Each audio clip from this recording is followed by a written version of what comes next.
The Russians were too focused on what's going on in the east. These were their troops equipped with the Western equipment, the M1 Abrams tanks, the Bradley infantry fighting vehicles, the Leopard 2 tanks. There were some British Challenger tanks that were used there as well. You'd have thought that the Russians would have been monitoring those very closely. And this was a good coup for the Ukrainians to be able to get that put in a separate position, get it trained, get it ready, get the planning going, and then move into Kursk. It's caught the Russians from a strategic and an operational intelligence perspective off guard completely. It's exposed Russia as weaker than previously thought, and Putin has had to bring in North Korean soldiers, which is obviously a sign of weakness. It matters to him. It's an embarrassment, and it becomes awkward because the language that Putin has used about peace talks. One of the territorial realities is that Ukraine is occupying half of what it took. I mean, it's lost half of what it took. We have to be aware of that. But it's still, the bit it's holding, it seems to be holding quite efficiently at the moment. If that's still the case, it's an embarrassment because something has to be given for the Ukrainian troops to leave the land it's holding. Hello and welcome to Frontline for Times Radio with me, Kate Chabot. And for this special edition today, I am joined by a distinguished panel to discuss one of the most stunning events in the Ukraine war this year. It was when Ukraine took the fight to Russia with its incursion into Kursk. With me to take stock is Professor Sir Lawrence Freedman, Emeritus Professor of War Studies at King's College London. He's one of Britain's leading war historians. Philip Ingram, who during his 26 years in the army rose to the rank of colonel and commanded one military intelligence battalion. And Maxim Tucker, who joins us. He is Ukraine correspondent for The Times and regularly reports from the Frontline in Ukraine. Welcome to all of you. Thank you so much for joining us on Frontline. I just want to start by putting all of this into context when on August the 6th, we got that stunning news that Ukraine had crossed the border and invaded Russia. Your initial reactions, how did you get the news and what did you think first of all? Philip, to you first. Well, I was at home and my phone had started lighting up from very early in the morning, requesting lots of different interviews, and it's that waking up in bed, opening your eyes, going, "Oh, what's happened now?" And then start to look at the headlines and go, that's interesting. Now, if this is more than just a quick in and out, this could be a masterstroke by the Ukrainians. Lawrence? Also at home. I mean, I found out on social media and there was a lot of chatter around. And so I was trying to work out what was going on. The first thing I said on the matter was I have no idea what's going on. And I think that's quite an important reaction if you're away from the scene, because a lot of the original takes were quite wrong. They were, as Philip indicated, suggesting this was a raid, a one-off thing, they would be in and out. And it wasn't clear, I think, until a bit in, that this was not only something more than that, but that the Ukrainians had made quite significant progress into Kursk. So my initial reaction was, I need to know more. And it took a while before I felt I'd got a grip. And what about you, Maxim? I think I was on holiday in Italy at the time, but I was still reading Wire copy and saw it happening. And I remember being quite jealous of the correspondent who was in Ukraine at the time, because it was obviously a huge moment and something the Ukrainians were very proud and very excited about. And it changed the atmosphere and mood amongst Ukrainian troops that I was talking to at that moment. They were very excited to be taking the war to Russian territory. And so to have been on the ground at that moment, I think would have been quite special, quite something. 15,000 troops invaded Kursk. It took around 1,000 square kilometres in a week, Lawrence. Can you remind us who did it and how they did it? Well, they did it in a rather straightforward way. They gathered. The Russians knew that they were gathering, but there's a sort of element of disbelief on the Russian side. So when you have something like this happening, it takes two to make a surprise attack. And it was the Russians who allowed themselves to be surprised. So they got through some rather thin defences, but defences that were there. And again, there's questions about the extent to which the resources which had been devoted to the defence of the border had been spent wisely by the Russians. But troops just moved through, and they had a clear plan about where they were going, and they took advantage of surprise. But the interesting question is still why the Russians allowed themselves to be surprised. Exactly, and I'll put that to Philip, because your military service in Iraq in 2005, you were the most senior British intelligence officer in Western Iraq, job to predict and disrupt enemy attacks. Why didn't the Russians see this coming? It's always difficult having 2020 foresight. Yeah. It's always easy to criticise 2020 hindsight. The Russians were too focused on what's going on in the east. They had not monitored or not seen the Ukrainians moving their troops around into position, which shows that they haven't got the level of intelligence coverage over Ukraine that they think they had. And the troops that the Ukrainians were using, they used their 1st Brigade, they used the 47th Brigade, they used their 225th Separate Assault Regiment. These are some of their best troops. These were their troops equipped with the Western equipments, the M1 Abrams tanks, the Bradley infantry fighting vehicles, the Leopard 2 tanks. There were some British Challenger tanks that were used there as well.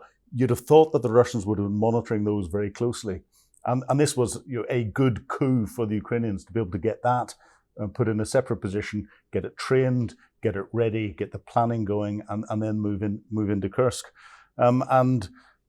It's caught the Russians from a strategic and an operational intelligence perspective off guard completely. And that's allowed the Ukrainians then to begin to understand the level of coverage they've got and exploit that in some of the more recent operations that we're seeing. And Maxim, you've been reporting from the other side of the border before the Kursk offensive, from Sumy, Kharkiv, Lipsy, where the Russians have been really trying to make ruthless advances. Can you just paint a picture of the context, what you saw at the time and what was going on?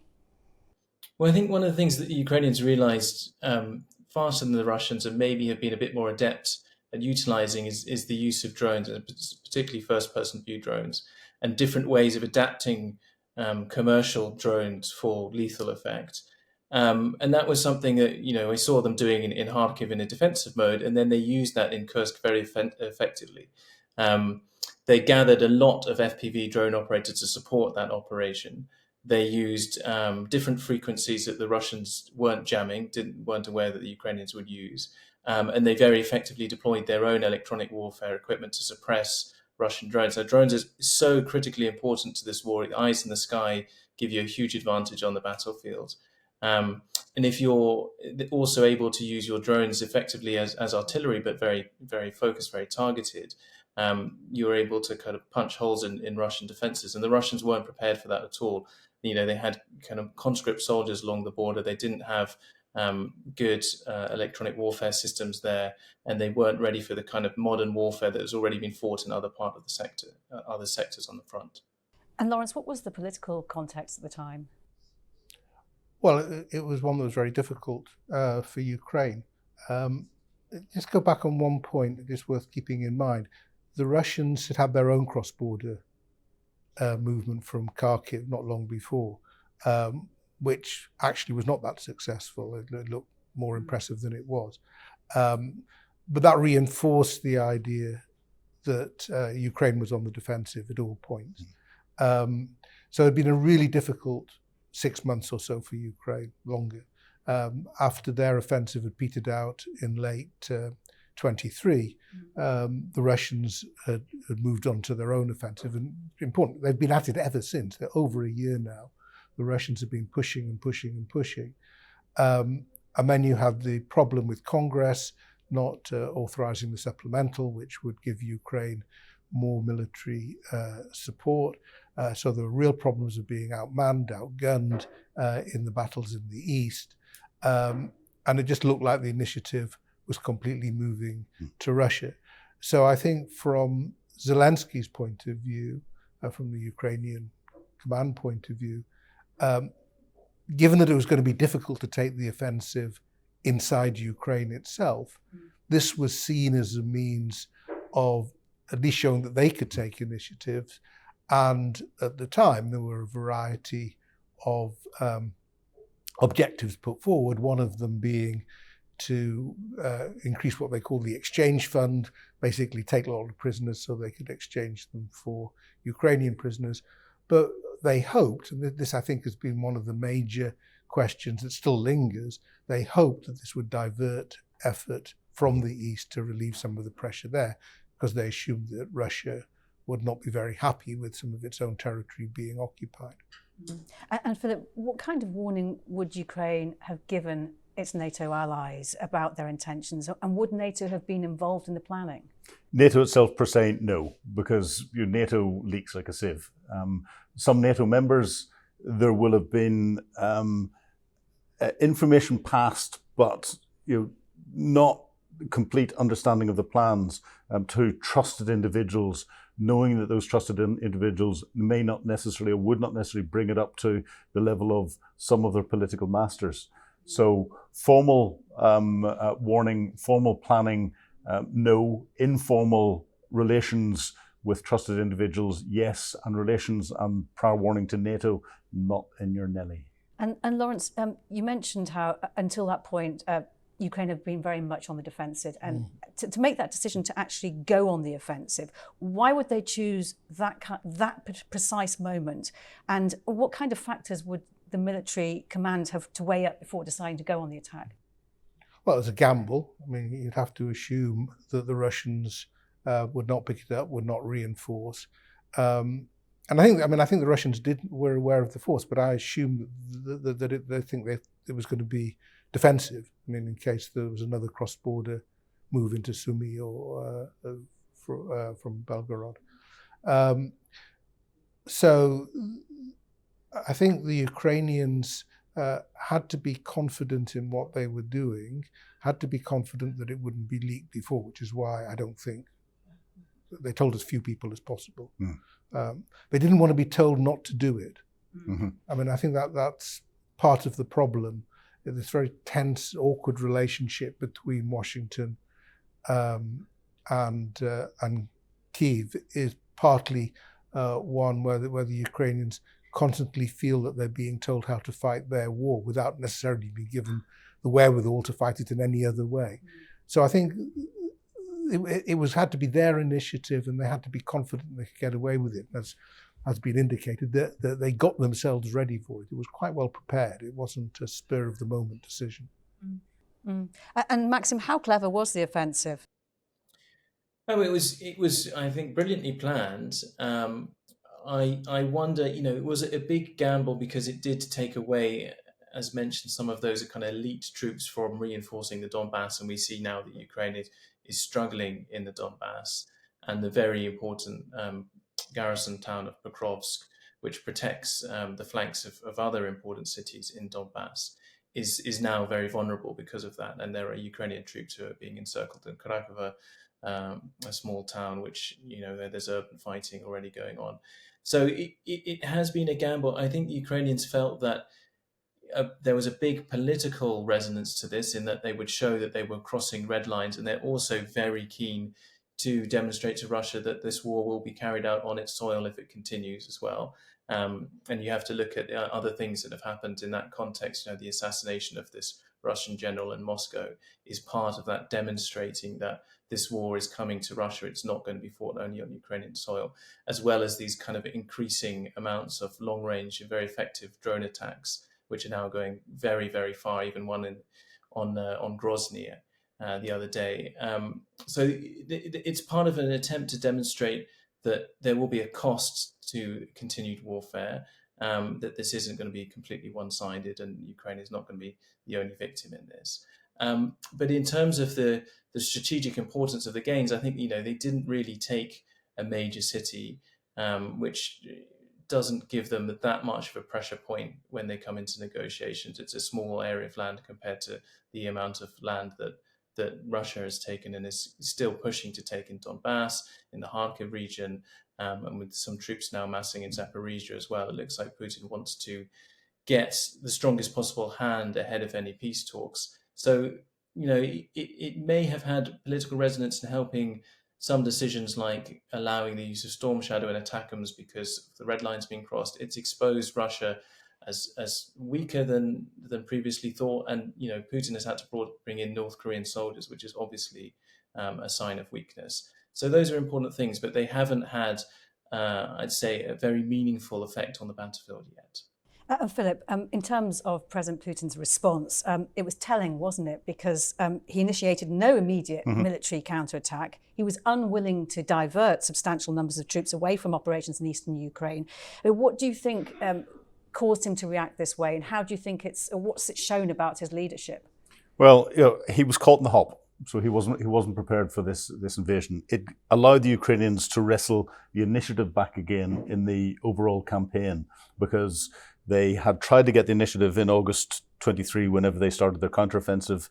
That stalled and failed, and the Russians were getting the initiative back again and the momentum back again with very, very small advances at huge cost in the east. And Ukraine couldn't defend against that. And therefore, this incursion into Kursk, or the invasion into Kursk, allowed them to wrestle that initiative back. And I thought that this would dislocate Putin's thinking. It did at an operational level and a strategic level. What he didn't allow it to do, or his military commanders didn't allow it to do, was dislocate his thinking at a tactical level. Because he knew with the force of Ukrainians that were going in that they could only go so far without extending their lines of communication too far and making themselves too vulnerable.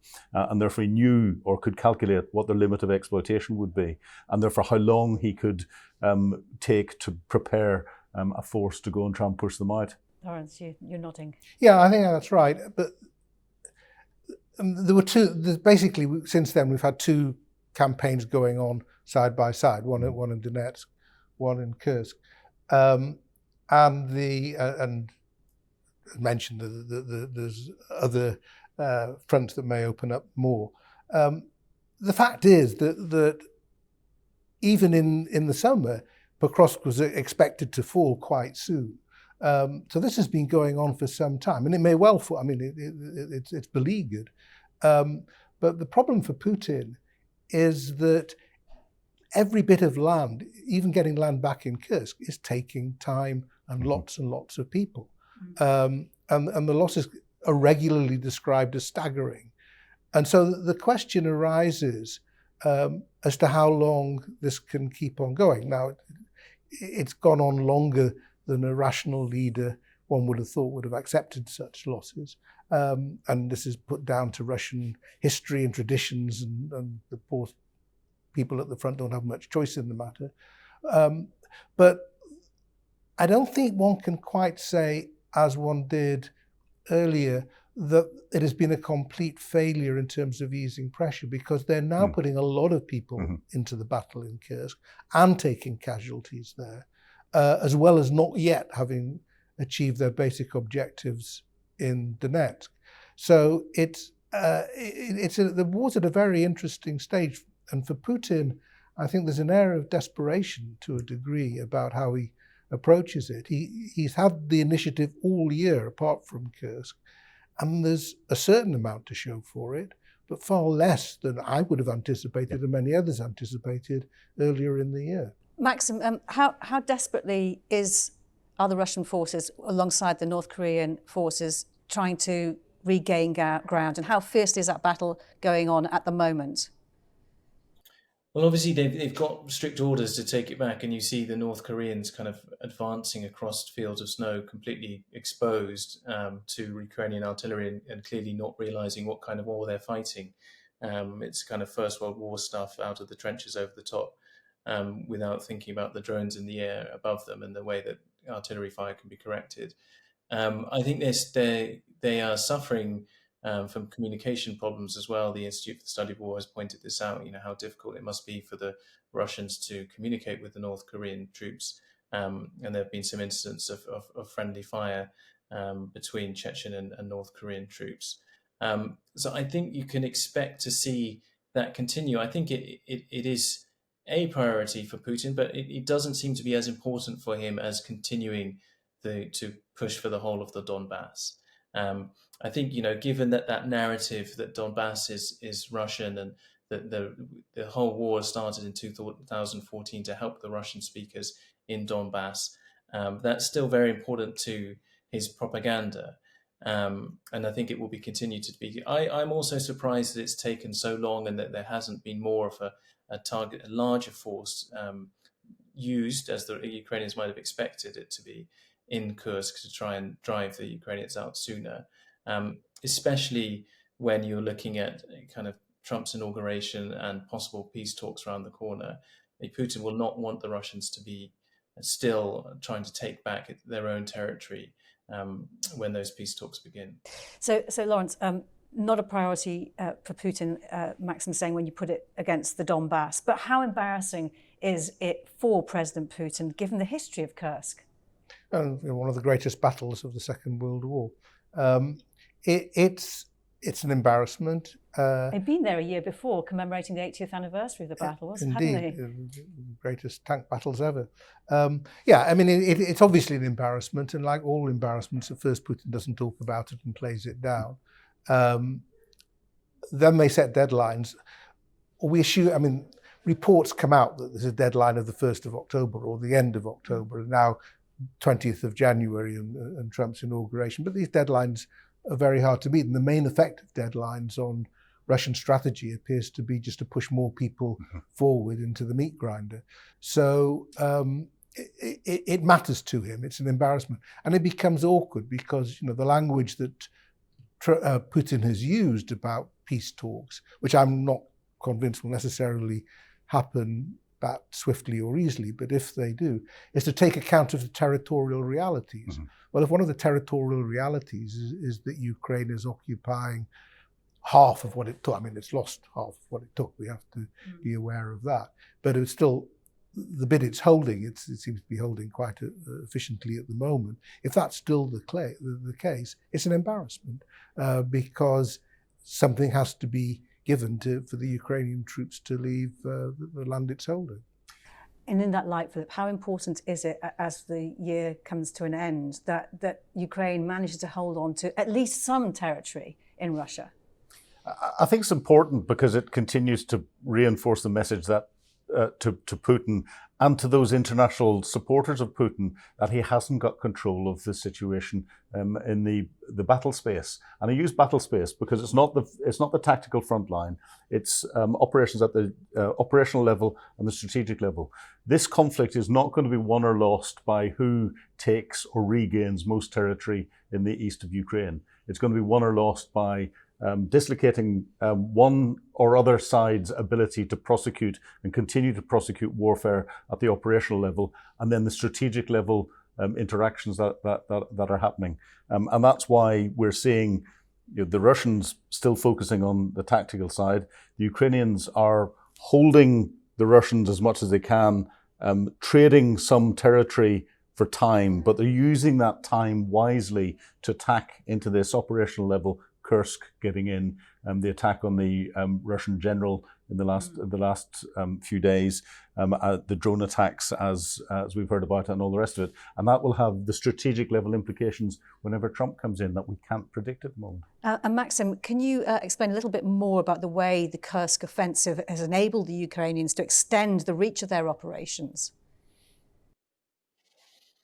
Well, it's been important in that the North Koreans are part of this war now, and that has triggered the US and the UK into allowing the use of long-range weapons like ATACMS and Storm Shadow on Russian territory. Now, it seems that they're still limited to the Kursk region, but that obviously is important. I think the long-range attacks that are launched against Russia are launched from other places in Ukraine. They are launched from many different sites and they keep moving around. So it doesn't necessarily help with that.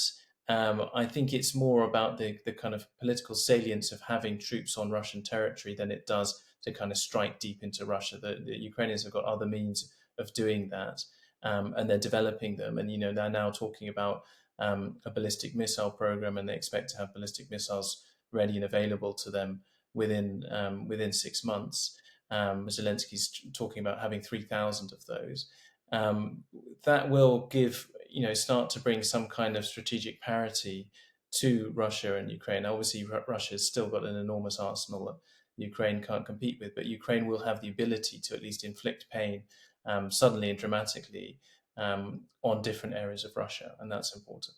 Lawrence, we spoke earlier, or Philip was saying about how ahead of this in the initial incursion, that the Ukrainians would not have wanted to ask permission to do it.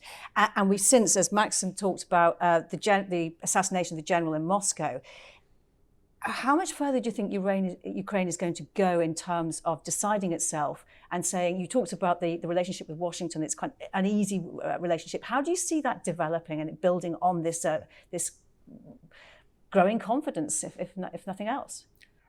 Yes, I mean, we have to be careful about their growing confidence. They've had a hell of a battering this year, and they've got to get through the winter. To make their own decisions. But they have the Ukrainians have got three basic issues that they're trying to address. One is coping with attacks on their infrastructure, which requires air defences and just getting through the winter. But they're stuck with that. I mean, it'll be a grim winter, but they have to get through because they haven't got a choice. Secondly, mobilization, getting people to the front, and some real command and control issues that they've had. There have been moves recently to try to improve matters, bring in some fresh thinking into the command system, but that's a problem. And then third, the most successful bit of what they've been doing has been the development of long-range strikes using their own drones, Maxim said, against a range of targets which are military more than sort of the critical infrastructure. I mean, they've attacked oil refineries and so on, but they've attacked air bases, fuel dumps, ammunition dumps, and so on, with some success that you can start to see in the front lines now. The ability of Russia to direct fire in Ukraine's direction is still substantial, but they're not as great as before. Meanwhile, slowly but surely, production is coming in from Europeans and the Americans.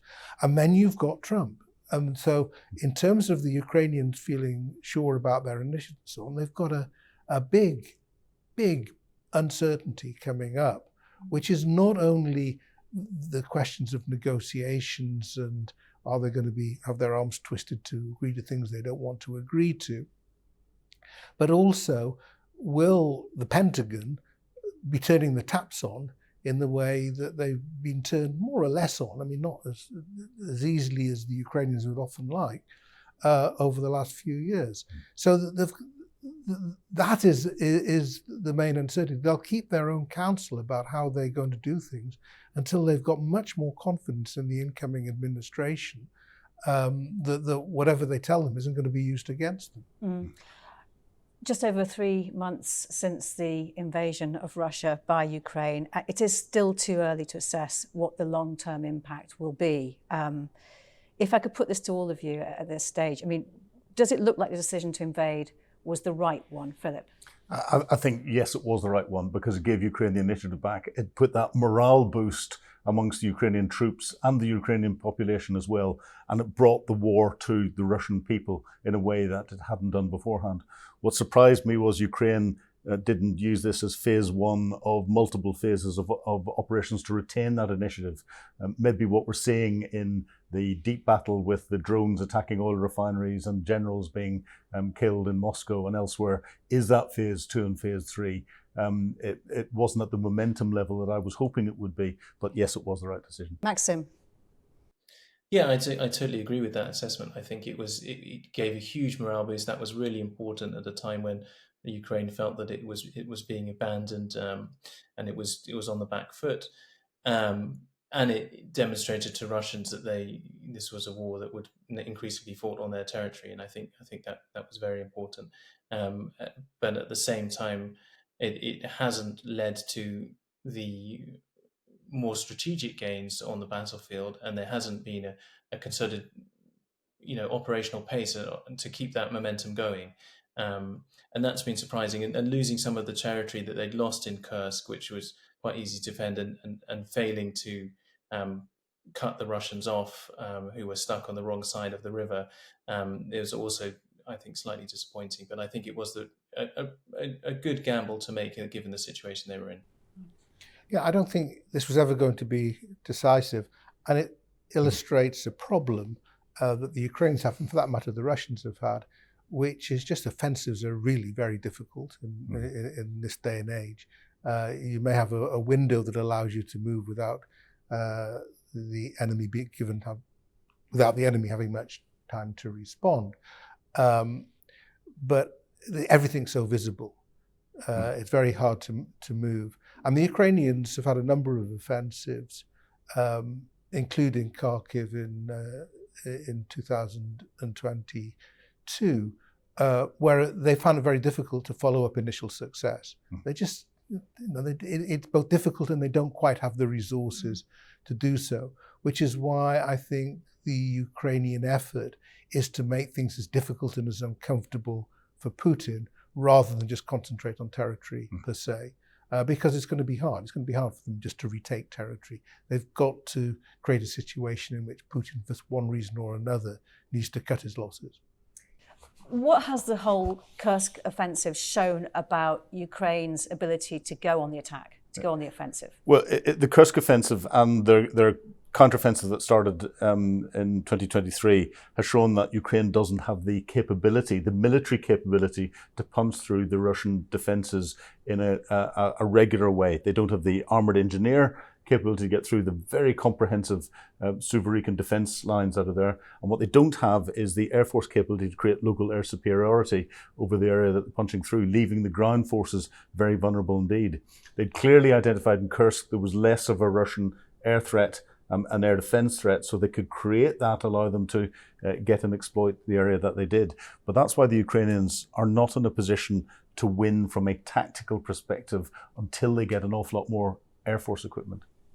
I mean, I agree with that. I think there's a problem of command and control.